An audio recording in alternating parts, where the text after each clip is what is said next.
नमस्कार, मैं विनोद सेन नवीन senior secondary school की ऑनलाइन क्लास में आपका स्वागत करता हूं। कक्षा 11 और 12वीं आर्ट्स के अंतर्गत हमारा जो टॉपिक चल रहा था वो चल रहा था भाषा का। इसी टॉपिक में आज हम आगे बढ़ते हैं और हिंदी भाषा का आज का जो हमारा टॉपिक रहेगा वो है हिंदी भाषा का उद्भव व विकास। साथ ही एक और दूसरा टॉपिक है वो भी आज हम पढ़ेंगे, वह है लिपि। ये दोनों ही टॉपिक हमारे 12वीं क्लास को ध्यान में रखते हुए काफ़ी इम्पोर्टेंट टॉपिक हैं और इनके बारे में विस्तृत जानकारी आज हम प्राप्त करेंगे। तो देखिए, आज हम बात करते हैं हिंदी भाषा का उद्भव व विकास। तो देखिए, हिंदी भाषा के उद्भव के संबंध में हिंदी भाषा के सभी विद्वान असहमत हैं, क्योंकि किसी भी भाषा के विकास को समय या काल की सीमाओं में निश्चित नहीं किया जा सकता। एक बात और बताऊं, भाषा का विकास किसी एक व्यक्ति के प्रयत्न का प्रतिफल नहीं होकर एक बड़े या विशाल जनसमूह के प्रयत्न का प्रतिफल होता है। इसीलिए वर्तमान समय में खड़ी बोली हिंदी है उसे भाषा का दर्जा दिया गया है। साथ ही हिंदी भाषा के विकास के संबंध में हिंदी भाषा का जो प्राचीनतम रूप है वह संस्कृत है, क्योंकि संस्कृत से ही हिंदी का उद्भव हुआ है। इसलिए संस्कृत को हिंदी भाषा का प्राचीनतम रूप माना जाता है। तो देखिए, इसके बारे में हम बात करते हैं कि किस प्रकार से इसका उद्भव हुआ और आगे विकास किस तरह से हुआ। ठीक है, इसके साथ ही प्राचीन काल की आर्य भाषा, मध्यकालीन आर्य भाषा और आधुनिक कालीन आर्य भाषा कौन कौन सी है, इसके बारे में आज हम बात करेंगे। तो देखिए, सबसे पहले बात करते हैं इसका जो उद्भव और विकास, दोनों एक साथ हैं, इसके बारे में कि इसका उद्भव और विकास कैसे हुआ। तो हिंदी भाषा का जो विकास हुआ है वो संस्कृत भाषा से हुआ है। कैसे हुआ है, देखिए, सबसे पहले बात करते हैं हम संस्कृत की।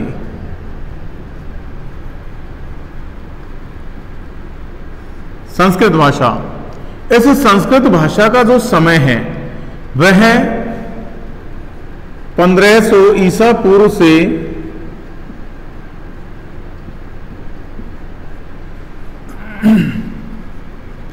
500 ईसा पूर्व तक माना जाता है।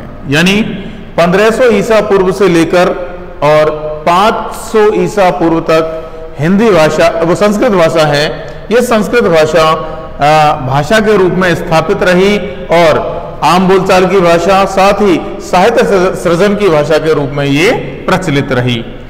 उसके बाद जैसे ही इसका अंत समय आता है, यानी 500 ईस्वी के आसपास, 500 ईसा पूर्व के आसपास, संस्कृत भाषा है इसके बोलचाल के रूप में परिवर्तन हुआ और परिवर्तन होने के साथ ही एक नई भाषा है उसका उद्भव हुआ जिसका नाम है पाली।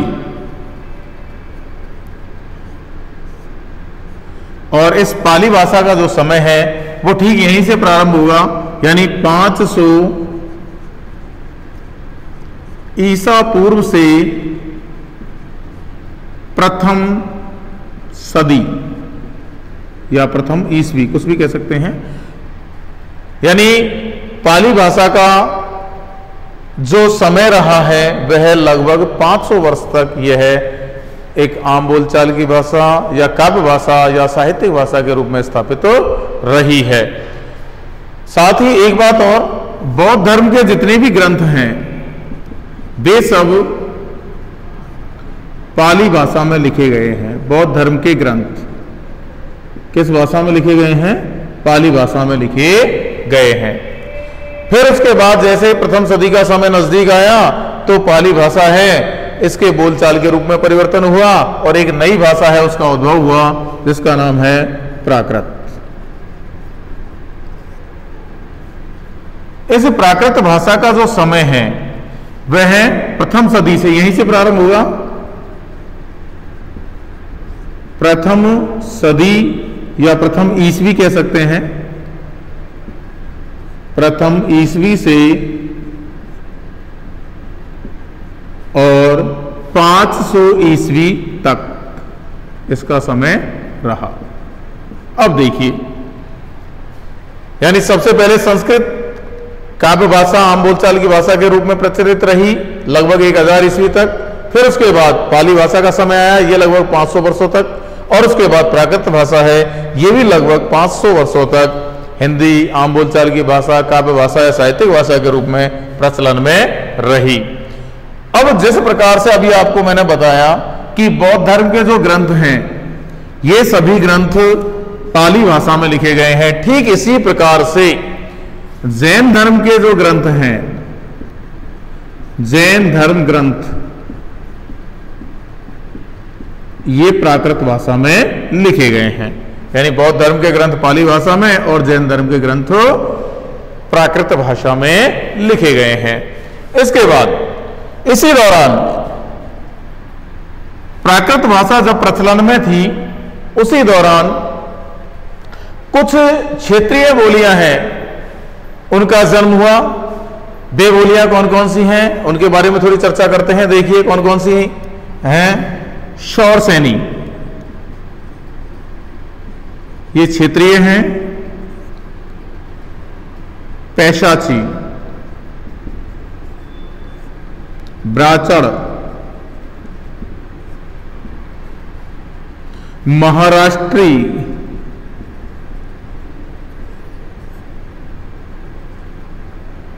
मागधी और अर्धमागधी।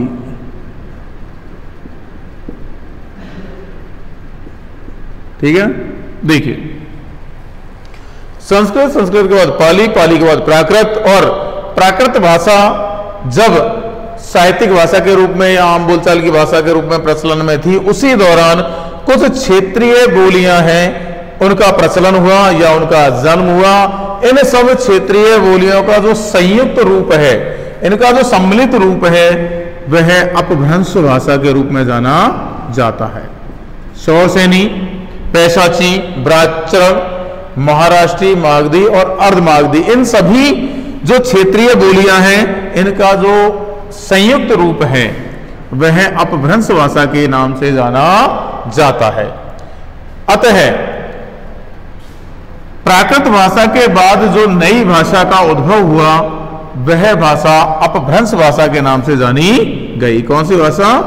अपभ्रंश भाषा के नाम से जानी गई।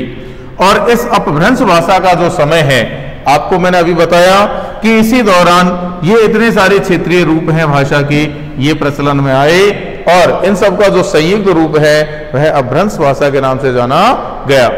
तो इसे लिए इसका जो समय है वह 500 ईस्वी से और 1000 ईस्वी तक माना जाता है। यानी अपभ्रंश भाषा है, इसका समय 500 ईस्वी से लेकर 1000 ईस्वी तक माना जाता है। यानी इन 500 वर्षों में ये जो क्षेत्रीय रूप हैं भाषा के, शौरसेनी, पैशाची, ब्राचड़, महाराष्ट्री, मागधी और अर्धमागधी, इन सभी का प्रभाव है वो भाषा के रूप में रहा। फिर उसके बाद अगली भाषा है वह, इसका जो अगला विकसित रूप है वह हिंदी भाषा के रूप में प्रचलन में आया, जिसका समय यहां से प्रारंभ होता है 1000 ईस्वी से और आज तक भाषा का जो रूप प्रचलन में है वह है हिंदी भाषा। यानी यो कहें कि हिंदी भाषा है वो लगभग 1000 वर्षों से हमारे भाषा के रूप में प्रचलन में है। तो ठीक उसी प्रकार से जिस प्रकार से संस्कृत लगभग 1000 वर्षों तक भाषा के रूप में स्थापित रही, ठीक उसी प्रकार से हिंदी को भी 1000 वर्ष हो चुके हैं। यानी 1000 वर्षों से ये काव्य भाषा के रूप में, साहित्यिक भाषा के रूप में, आम बोलचाल की भाषा के रूप में प्रचलन में है। ठीक है, यहां तक कोई प्रॉब्लम नहीं होगी, कोई परेशानी नहीं होगी आपको, बिल्कुल सामान्य है। ये क्रम आपको याद रखना पड़ेगा क्योंकि हिंदी भाषा का उद्भव और विकास है। विकास किस तरह से हुआ है? इस तरह से विकास हुआ है, सबसे पहले संस्कृत भाषा अस्तित्व में आई, फिर उसके बाद संस्कृत भाषा का जो समय है वो 1500 ईसा पूर्व से 500 ईसा पूर्व तक रहा। फिर उसके बाद पाली भाषा है वो अस्तित्व में आई। इसका समय 500 ईसा पूर्व से और प्रथम सदी या प्रथम ईस्वी तक रहा। बौद्ध धर्म के जितने भी ग्रंथ हैं वे सब पाली भाषा में लिखे गए। उसके बाद 500 वर्षों तक जब पाली भाषा का प्रभाव रहा, उसके बाद जो नई भाषा अस्तित्व में आई उसका नाम रहा प्राकृत। इसका जो समय है प्रथम सदी या प्रथम ईस्वी से लेकर 500 ईस्वी तक रहा और इसमें जैन धर्म के जितने भी ग्रंथ हैं उनकी रचना की गई। इसी दौरान हिंदी प्राकृत भाषा के कई क्षेत्रीय रूप हैं वो अस्तित्व में आए, यानी उनका जन्म हुआ, जिनमें शौरसेनी, पैशाची, ब्राह्मण, महाराष्ट्री, मागधी, अर्धमागधी, इन सभी का जो संयुक्त रूप है वह अपभ्रंश भाषा के नाम से जाना जाता है, जिसका समय 500 ईस्वी से लेकर 1000 ईस्वी तक रहा। यानी लगभग 500 वर्षों तक ये सारी भाषाएं हैं ये भाषा के रूप में प्रचलन में रही। फिर उसके बाद समय आता है हिंदी का, यानी अपभ्रंश भाषा है उसका जो विकसित रूप या माना जाए वह हिंदी भाषा है, क्योंकि हिंदी भाषा का जो जन्म या विकास हुआ है वो 1000 ईस्वी से और आज तक माना जाता है। अतः हिंदी भाषा की जननी जिसे हम कहते हैं वह अपभ्रंश भाषा मानी जाती है। कई बार हम कहते हैं ना कि हिंदी भाषा की जननी कौन सी भाषा है? संस्कृत भाषा है। तो संस्कृत हिंदी भाषा का प्राचीन रूप है, जबकि हिंदी भाषा की जो जननी है उसे अपभ्रंश भाषा को माना जाता है, क्योंकि अपभ्रंश भाषा का जो विकास है वही हिंदी भाषा के रूप में हुआ है। अब देखिए ये जो रूप हैं ये हमारे सामने रूप हैं शौरसेनी, पैशाची, ब्राह्मण, महाराष्ट्री, मागधी और अर्धमागधी। ये प्राकृत भाषा के क्षेत्रीय रूप हैं और इन प्राकृत भाषाओं के क्षेत्रीय रूप से ही अपभ्रंश भाषा का विकास हुआ। प्राकृत भाषा के क्षेत्रीय रूपों का जो संयुक्त रूप है उसी से अपभ्रंश भाषा का विकास हुआ और इस अपभ्रंश भाषा से किसका विकास हुआ? हिंदी भाषा का विकास हुआ। यानी कहने का तात्पर्य यह है कि वर्तमान में जो प्रचलित आर्य भाषाएं हैं उनका जन्म कहां से हुआ है? अपभ्रंश भाषा से हुआ है। कैसे हुआ है, कौन कौन सी भाषाएं हैं, इनके बारे में एक छोटा सा डायग्राम है, उसके माध्यम से हम समझ लेते हैं। देखिए बिल्कुल सीधा है। सबसे पहले हम प्राकृत के क्षेत्रीय रूप के बारे में बात करेंगे, फिर उसके बाद उसमें से जो अपभ्रंश भाषा का विकास हुआ उसके बारे में बात करेंगे और अपभ्रंश भाषा से वर्तमान में जो प्रचलन में भारतीय आर्य भाषा है उनका जो विकास हुआ है उसके बारे में हम बात करेंगे। तो देखिए सबसे पहले बात करते हैं हम प्राकृत का क्षेत्रीय रूप। प्राकृत भाषा के बारे में बात करेंगे क्योंकि मैंने अभी आपको बताया कि प्राकृत भाषा का जो समय है वो प्रथम ईस्वी से लेकर के और 500 ईस्वी तक रहा और इसी दौरान प्राकृत भाषा के दौरान ही प्राकृत भाषा के कई क्षेत्रीय रूप है वो अस्तित्व में आए। तो सबसे पहले हम प्राकृत भाषा के बारे में बात करेंगे। देखिए कौन कौन सी हैं प्राकृत भाषा के रूप। प्राकृत भाषा के क्षेत्रीय रूप, इनके बारे में बात करेंगे कौन कौन से हैं। फिर इस प्राकृत भाषा से जो अगली भाषा विकसित हुई वह है अपभ्रंश, कौन कौन सी है। और अपभ्रंश भाषा से वर्तमान में प्रचलित आर्य भाषा, वर्तमान में प्रचलित आर्य भाषा जो वर्तमान में प्रचलन में है उसके बारे में हम बात करें। हमको सिर्फ नाम ही याद करना है, ज्यादा कुछ नहीं है। आर्य भाषा। अब देखिए कौन कौन सी हैं, इनके बारे में थोड़ी सी सामान्य जानकारी हम प्राप्त कर लेते हैं। प्राकृत के क्षेत्रीय रूप कौन कौन से हैं अभी मैंने आपको बताया। सबसे पहले बात करते हैं शौरसेनी। शौरसेनी प्राकृत, ठीक है, शौरसेनी प्राकृत। इसका जो विकसित रूप है वो शौरसेनी अपभ्रंश के नाम से ही जाना गया, यानी इनके नाम में कोई परिवर्तन नहीं हुआ। इनके नाम में कोई परिवर्तन नहीं हुआ। ये शौरसेनी प्राकृत, ये शौरसेनी अपभ्रंश।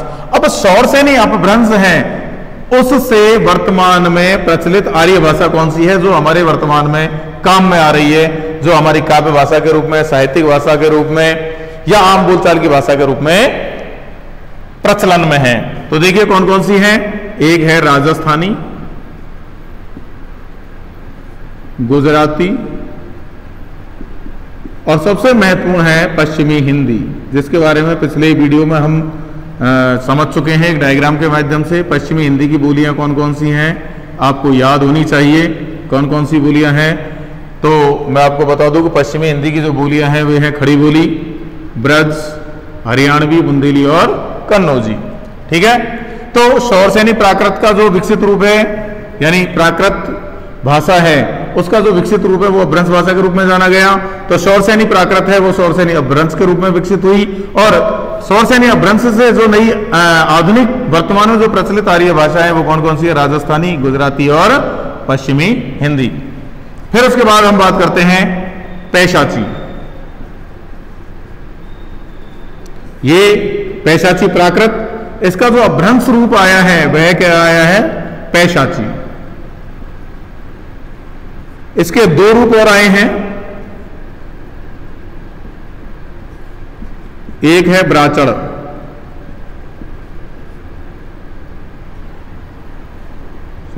एक है कैके, और दूसरा है टक। ठीक है, इन दोनों का ही जो अपभ्रंश भाषा के रूप में विकसित रूप है वह है कैकेयी अपभ्रंश और टक अपभ्रंश।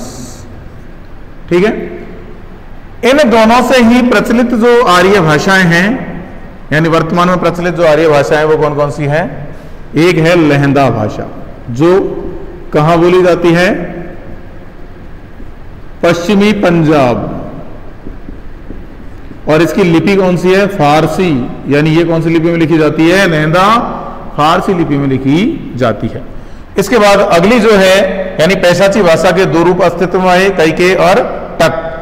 टक है, इससे जो वर्तमान में प्रचलित जो आर्य भाषाएं हैं वह है पंजाबी, जो बाकी पंजाब में बोली जाती है पश्चिम पंजाब को छोड़कर, और इसकी जो लिपि है वह है गुरुमुखी, यानी पंजाबी भाषा गुरुमुखी लिपि में लिखी जाती है, जबकि लहंदा भाषा जो पंजाबी का ही एक पार्ट है, एक भाग है, वो फारसी लिपि में लिखी जाती है। फिर इसके बाद नंबर 3 पर आती है हमारी ब्राचड़, और इस ब्राचड़ प्राकृत है, उसका जो विकसित रूप है अपभ्रंश के रूप में जो विकसित हुआ वह हुआ ब्राचड़ अपभ्रंश। और इससे जो विकसित वर्तमान जो आर्य भाषा है वह है सिंधी, सिंधी भाषा जिसे हम कहते हैं, और सिंधी भाषा की जो लिपि है वह भी फारसी लिपि, यानी सिंधी भाषा है वो फारसी लिपि में लिखी जाती है। अगला जो है वह है महाराष्ट्री, और महाराष्ट्रीय प्राकृत का विकसित रूप यानी अपभ्रंश जो रूप है वह भी महाराष्ट्रीय अपभ्रंश के रूप में जाना जाता है। और इस महाराष्ट्रीय अपभ्रंश से जो विकसित वर्तमान में प्रचलित आर्य भाषाएं हैं वे हैं मराठी, और दूसरी है कोंकणी, मराठी और कोंकणी, कोंकण प्रदेश गोवा। अगला है मागधी, मागधी मीन्स मगध प्रदेश की भाषा, यानी मागधी प्राकृत का जो विकसित रूप आया वह मागधी अपभ्रंश के रूप में आया, और इस मागधी अपभ्रंश से वर्तमान में प्रचलित जो आर्य भाषाएं हैं वे हैं बिहारी, बंगाली, उड़िया, उड़िया मीन्स उड़ीसा की भाषा, और असमिया यानी असम प्रदेश की भाषा। ये 4 रूप हैं वो वर्तमान में प्रचलन में है। और इसके बाद अगला है वह है अर्धमागधी, और अर्धमागधी जो प्राकृत है इसका जो विकसित रूप अपभ्रंश के रूप में आया वह अर्धमागधी अपभ्रंश के रूप में जाना गया। और इस अर्धमागधी अपभ्रंश का जो वर्तमान में प्रचलित रूप या वर्तमान में प्रचलित जो आर्य भाषा है जो हमारे प्रचलन में है वे हैं पूर्वी हिंदी।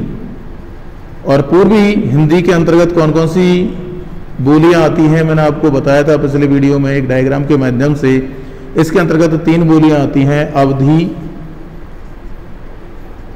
बाघेली और छत्तीसगढ़ी। ठीक है, तो देखिए इस प्रकार से ये प्राकृत के क्षेत्रीय रूप हैं। इनसे विकसित अभ्रंश भाषा यानी प्राकृत भाषा का जो विकसित रूप है वो अभ्रंश है, और अभ्रंश भाषा का जो विकसित रूप है वह हिंदी भाषा के नाम से जाना जाता है। हिंदी भाषा की वर्तमान में प्रचलित जो बोलियां हैं वो ये है। इसके साथ ही एक और विद्वान हुए हैं सुनीति कुमार चटर्जी, उन्होंने जो पहाड़ी है उसको एक और नए खस अभ्रंश के रूप में स्थापित किया है, उसे खस अभ्रंश के रूप में जाना जाता है। और खस अभ्रंश से पहाड़ी क्षेत्र में दो भाग किए गए हैं, एक है पश्चिमी पहाड़ी और दूसरा है मध्यवर्ती पहाड़ी। इसका भी मैं पिछले वीडियो में आपको बता चुका हूं पूरे डायग्राम में कि पश्चिमी पहाड़ी के अंतर्गत आती है कुमायूनी और मध्यवर्ती पहाड़ी के अंतर्गत आती है गढ़वाली। ठीक है, तो इस प्रकार से हिंदी भाषा का जो उद्भव है, कहां से हुआ, कैसे हुआ और जो विकास क्रम है वो कैसे आया सामने, इसके बारे में आज हमने चर्चा की है। फिर एक बार मैं आपको इसका रिवीजन कर देता हूं कि हिंदी भाषा का उद्भव कहां से हुआ, कैसे हुआ। तो देखिए, हिंदी भाषा का जो उद्भव हुआ है उसके संदर्भ में हिंदी भाषा के सभी विद्वान सहमत नहीं है। क्यों नहीं है? क्योंकि किसी भी भाषा के विकास को काल या समय की सीमाओं में निश्चित नहीं किया जा सकता। एक बात और, भाषा का जो विकास है वो किसी एक व्यक्ति के प्रयत्न का प्रतिफल नहीं होकर एक विशाल जन समूह के प्रयत्न का प्रतिफल होता है। आगे बात करते हैं हम विकास की। तो देखिए, हिंदी भाषा है, इसका जो प्राचीनतम रूप है वह संस्कृत है, क्योंकि संस्कृत भाषा से ही हिंदी भाषा है उसका विकास हुआ है। संस्कृत भाषा के बाद बहुत सारे जो रूप हैं अलग अलग भाषाओं के भी अस्तित्व में आए। कई सौ वर्षों तक वे आम बोलचाल की भाषा, काव्य भाषा या साहित्यिक भाषा के रूप में स्थापित रहे, उनका प्रभाव रहा और धीरे धीरे उनके दूसरे रूप विकसित हुए और लगभग 1000 ईस्वी से लेकर और आज तक हिंदी भाषा है वो अस्तित्व में है। तो देखिए कौन कौन से रूप आए। सबसे पहले आया संस्कृत, जिसका समय रहा लगभग 1500 ईसा पूर्व से 500 ईसा पूर्व तक, यह संस्कृत का समय रहा। इसके बाद अगली भाषा जो अस्तित्व में आई वह रही पाली, जिसका समय 500 ईसा पूर्व से प्रथम ईस्वी या प्रथम सदी तक रहा। फिर उसके बाद नई भाषा जो अस्तित्व में आई उसका नाम है प्राकृत, और प्राकृत भाषा है उसका समय प्रथम ईस्वी या प्रथम सदी से लेकर 500 ईस्वी तक रहा। इसी दौरान प्राकृत भाषा के कई क्षेत्रीय रूप अस्तित्व में आए, जिनमें सौसैनी, पैशाची, ब्राचड़, महाराष्ट्री, मागधी और अर्धमागधी, इन सभी का संयुक्त रूप है वो अभ्रंश भाषा के नाम से जाना गया। और उसके बाद इन सभी का जो संयुक्त रूप है वो अभ्रंश भाषा के रूप में जाना गया, जो 500 ईस्वी से लेकर 1000 ईस्वी तक अस्तित्व में रहा।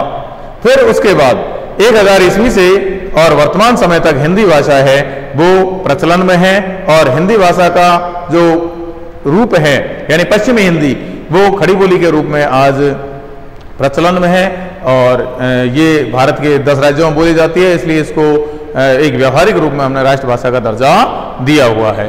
तो हिंदी भाषा है उसका विकास किस तरह से हुआ, यानी प्राकृत भाषा, ये भाषाएं हैं, इनका जो विकसित रूप है अभ्रंश भाषा के रूप में अस्तित्व में आया, उनका विकास इस तरह से हुआ, और उनसे वर्तमान में प्रचलित जो आर्य भाषाएं हैं वे कौन कौन सी हैं, वो ये भाषाएं हैं। इनके बारे में आज हमने चर्चा की है।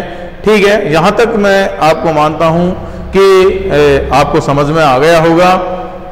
अब हम बात करते हैं लिपि, क्योंकि भाषा का टॉपिक हमारा यहीं फिनिश होता है। इसके बाद बात करते हैं हम लिपि की। अगला जो हमारा टॉपिक रहेगा वह रहेगा लिपि।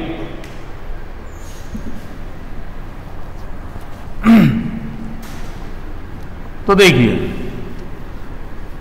सबसे पहले हम लिपि की बात करते हैं। लिपि के आविष्कार से पहले भाषा का जो मौखिक रूप है वही प्रचलन में था, लेकिन लिपि के आविष्कार के साथ भाषा का जो लिखित रूप है वह भी अस्तित्व में आ गया। जैसे हमने भाषा में पढ़ा कि भाषा की आवश्यकता क्यों हुई, तो मैंने आपको बताया कि भावों विचारों की अभिव्यक्ति के लिए, साहित्य सृजन के लिए, साहित्य के संरक्षण के लिए, विभिन्न प्रकार के आंकड़ों के संरक्षण के लिए, भाव विचारों की अभिव्यक्ति उनके आदान प्रदान के लिए भाषा की आवश्यकता हुई। ठीक उसी प्रकार से एक प्रश्न आता है कि लिपि की आवश्यकता क्यों हुई? तो ठीक वही बात है, भावों और विचारों को सुरक्षित रखने के लिए लिपि की आवश्यकता हुई।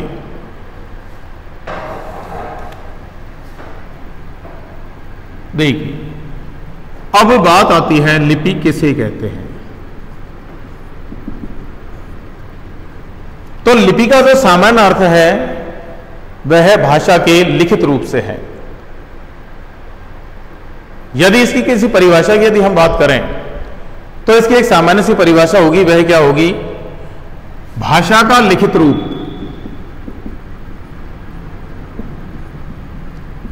भाषा का लिखित रूप लिपि कहलाता है।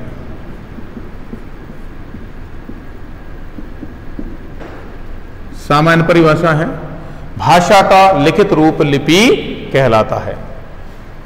यदि और दूसरी परिभाषाओं की बात करूं तो दूसरी परिभाषा होगी मौखिक ध्वनियों को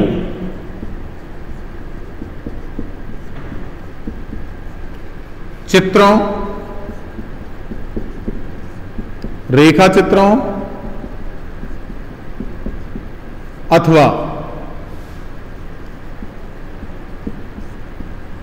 प्रतीकों के माध्यम से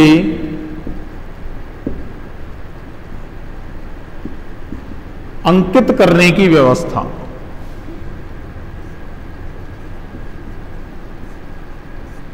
अंकित करने की व्यवस्था लिपि कहलाती है।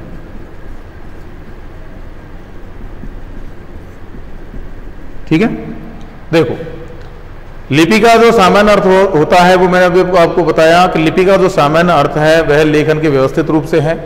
यदि इसकी कोई एक परिभाषा की हम बात करें तो भाषा का लिखित रूप लिपि कहलाता है। और दूसरी परिभाषा, मौखिक ध्वनियों को चित्रों, रेखा चित्रों अथवा प्रतीकों के माध्यम से अंकित करने की व्यवस्था लिपि कहलाती है। अब देखिए, अब आप कहेंगे कि साहब चित्रों के माध्यम से, रेखा चित्रों के माध्यम से, प्रतीकों के माध्यम से, ये क्या कह रहे हैं आप? इनको हम कैसे अंकित कर सकते हैं? चित्रों के माध्यम से, रेखा चित्रों के माध्यम से या प्रतीकों के माध्यम से? तो देखिए, हमारी जो हिंदी है इसकी सबसे महत्वपूर्ण जो विशेषता है या सबसे बड़ी जो बात है वह है प्रतीक। हिंदी कौन सी भाषा है? प्रतीकात्मक भाषा है। क्यों है? यह इसलिए है क्योंकि इसमें प्रत्येक ध्वनि के लिए एक निश्चित प्रतीक की व्यवस्था की गई है और उस प्रतीक को हम विभिन्न प्रकार के चित्रों, रेखा चित्रों के माध्यम से व्यक्त करते हैं। अंग्रेजी में हम उसको सिंबल कह देते हैं, हिंदी में उसको चित्र, रेखा चित्र या प्रतीक कह देते हैं। जैसे प्रतीकात्मक, जैसे ये किसका प्रतीक है? त्रिभुज का प्रतीक है। इसके अलावा ये प्रतीक है स्वास्तिक। इसके अलावा ये प्रतीक प्लस यानी जोड़ का है। यदि ये लाल रंग से लिखा जाए तो ये चिकित्सालय का प्रतीक हो जाएगा।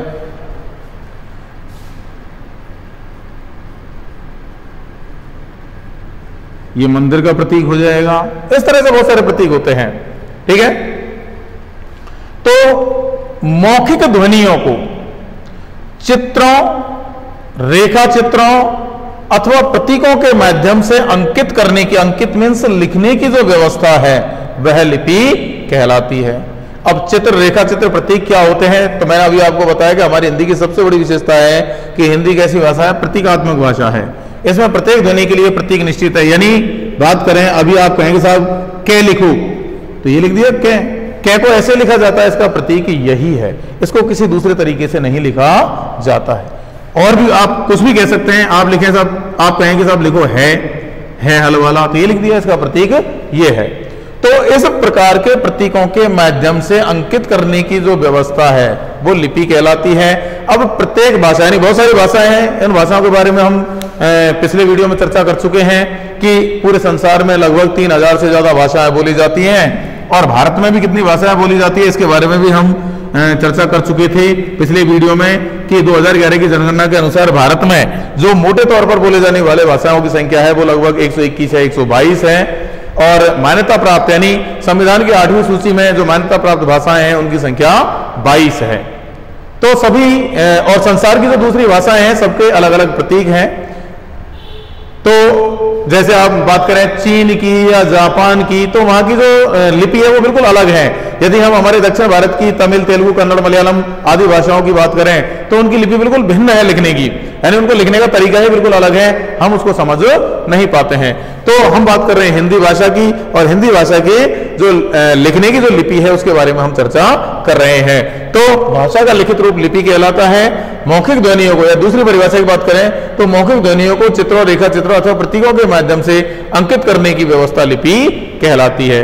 ठीक है, लिपि की आवश्यकता क्यों हुई? तो भावों, विचारों को सुरक्षित रखने के लिए लिपि की आवश्यकता हुई। अब बात आती है कि हिंदी भाषा की लिपि कौन सी है। तो देखिए, हिंदी भाषा की लिपि है देवनागरी।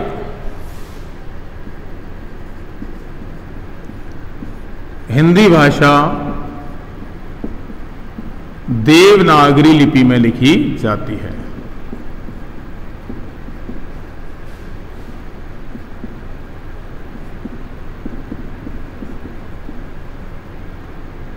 अब देखिए देवनागरी लिपि क्या होती है, कैसे इसका विकास हुआ, इसका नाम देवनागरी क्यों रखा गया, इसके बारे में थोड़ी सी हम चर्चा कर लेते हैं।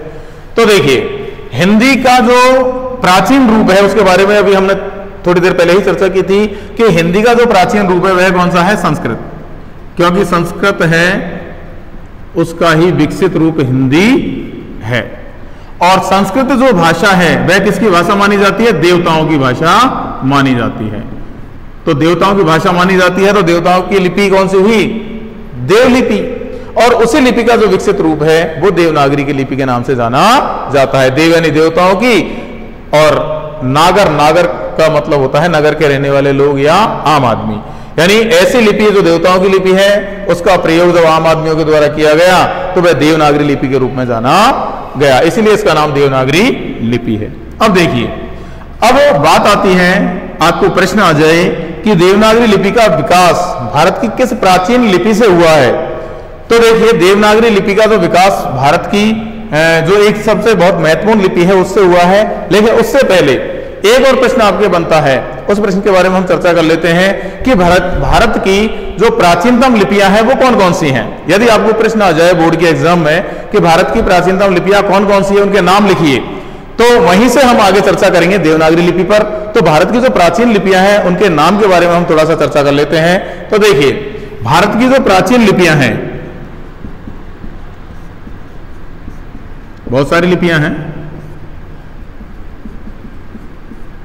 कौन कौन सी हैं देखिए। सूत्र लिपि, चित्रलिपि, भाव चित्रात्मक लिपि,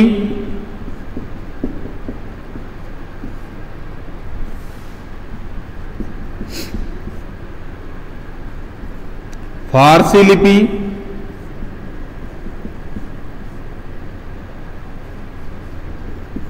शारदा लिपि,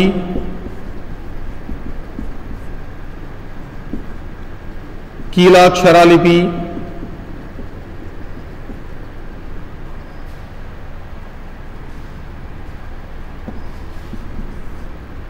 ब्राह्मी लिपि,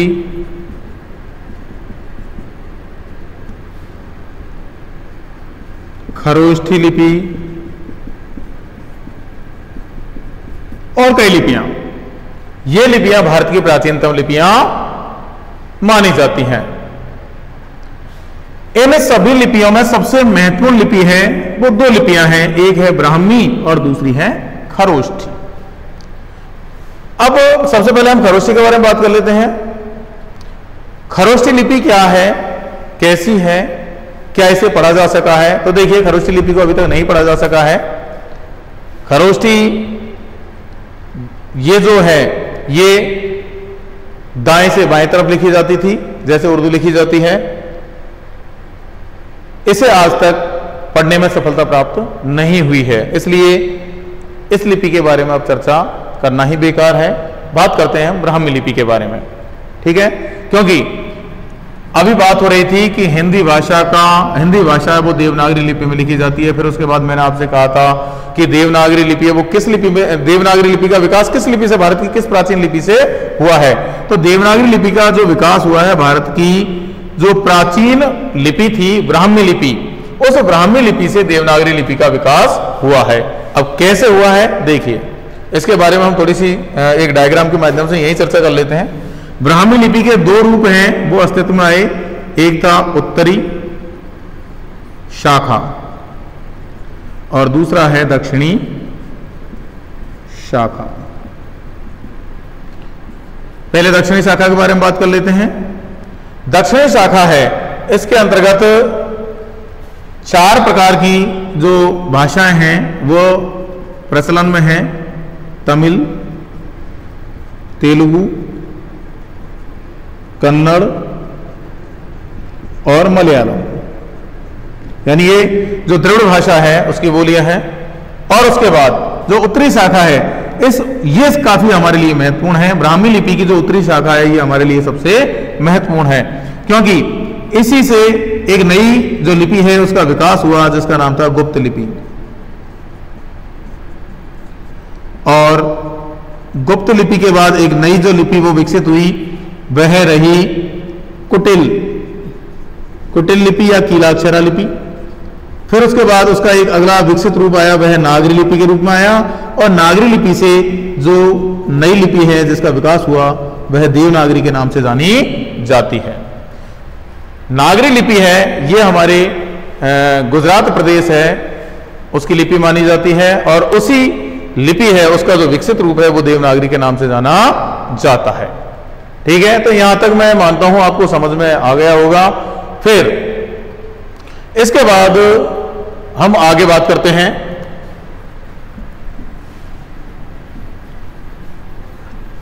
देवनागरी लिपि की विशेषताओं के बारे में।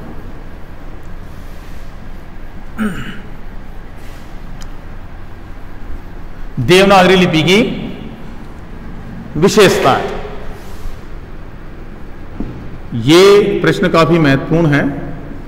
ये आपके बोर्ड की परीक्षा में पूछा जा सकता है कि देवनागरी लिपि की प्रमुख विशेषताएं कौन कौन सी हैं, बताइए।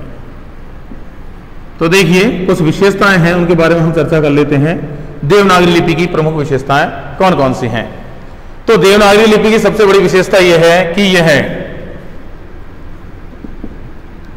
बाएं से दाएं लिखी जाती है।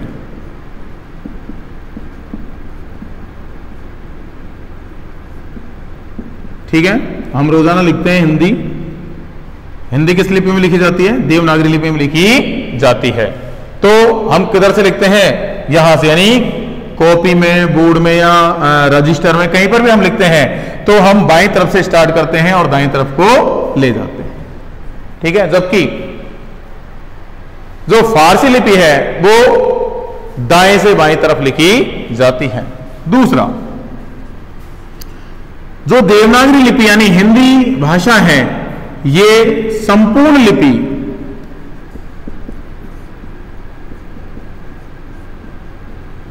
स्वर और व्यंजनों में विभक्त है, यानी इसमें स्वर और व्यंजनों के अतिरिक्त कुछ भी नहीं है।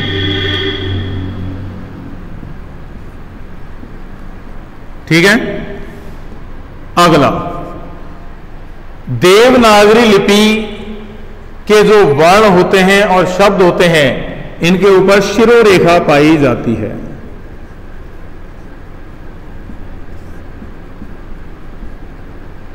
शिरोरेखा पाई जाती है। इसी कारण ये कैसे लगते हैं, देखने में सुंदर सुडौल लगते हैं। देवनागरी लिपि के जो वर्ण होते हैं वो कैसे होते हैं, स्पष्ट होते हैं, यानी स्पष्टता होती है, वर्णों में स्पष्टता होती है, वर्णों में स्पष्टता होती है। अगला, संसार की किसी भी भाषा का उच्चारण, संसार की किसी भी भाषा का उच्चारण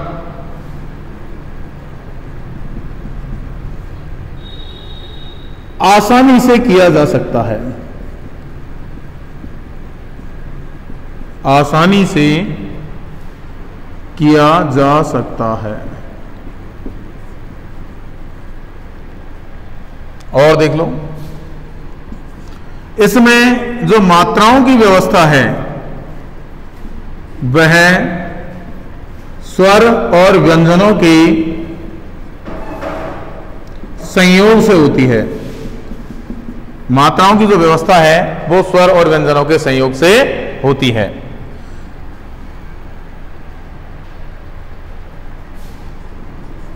अगला है, इसके अक्षरों की बनावट सुंदर होती है।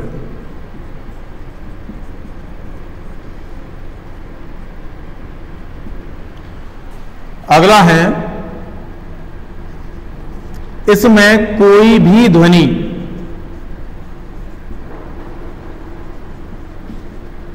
शांत नहीं होती, कोई भी ध्वनि शांत नहीं होती। शांत का मतलब होता है साइलेंट।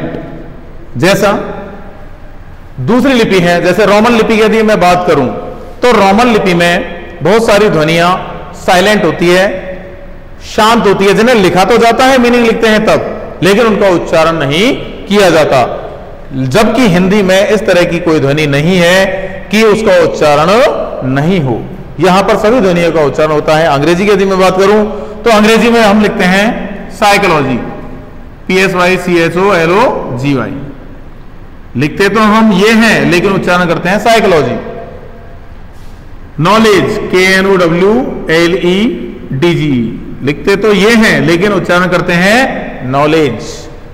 और HOUR, लिखते तो हैं ये लेकिन उच्चारण करते हैं और। लेकिन हिंदी में इस तरह की कोई व्यवस्था नहीं है कि कोई भी ध्वनि शांत हो यानी साइलेंट हो।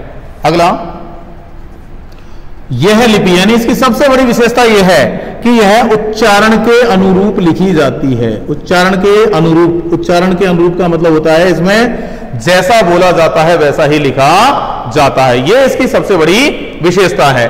तो देवनागरी लिपि की कुछ 8-9 विशेषताएं मैंने आपको बताई है। इन विशेषताओं के बारे में आपको जानकारी होनी चाहिए। यहां से आपको क्वेश्चन पूछा जा सकता है बोर्ड की परीक्षा में कि देवनागरी लिपि की प्रमुख विशेषताएं कौन कौन सी हैं, लिखिए। तो इसमें से लगभग आपको 4 से 5 या 6 जो विशेषताएं हैं उनके बारे में आपको ध्यान रखना है कि ये बाएं से दाएं लिखी जाती है, उच्चारण के अनुरूप लिखी जाती है, संपूर्ण लिपि स्वर और व्यंजनों में विभक्त है, शिरोरेखा पाई जाती है, वर्णों में स्पष्टता होती है, संसार की किसी भाषा का उच्चारण आसानी से किया जा सकता है, संपूर्ण लिपि समूह है वो स्वर और व्यंजनों में विभक्त है, अक्षरों की बनावट सुंदर होती है और कोई भी ध्वनि शांत नहीं होती। इसके बाद एक और है छोटी सी बात, इसके बारे में आपको बात कर लेता हूं कि देवनागरी लिपि में कौन कौन सी भाषाएं लिखी जाती हैं। यह भी आपसे पूछा जा सकता है कि देवनागरी लिपि में लिखी जाने वाली भाषाओं का उल्लेख कीजिए, यानी उनका नाम आपको लिखना है। तो देवनागरी लिपि में कौन कौन सी भाषाएं लिखी जाती हैं, देखिए। एक तो लिखी जाती है संस्कृत, प्राकृत, अपभ्रंश, उसके बाद हम आ जाते हैं हमारी हिंदी, फिर आती है मराठी, कोंकणी और नेपाली।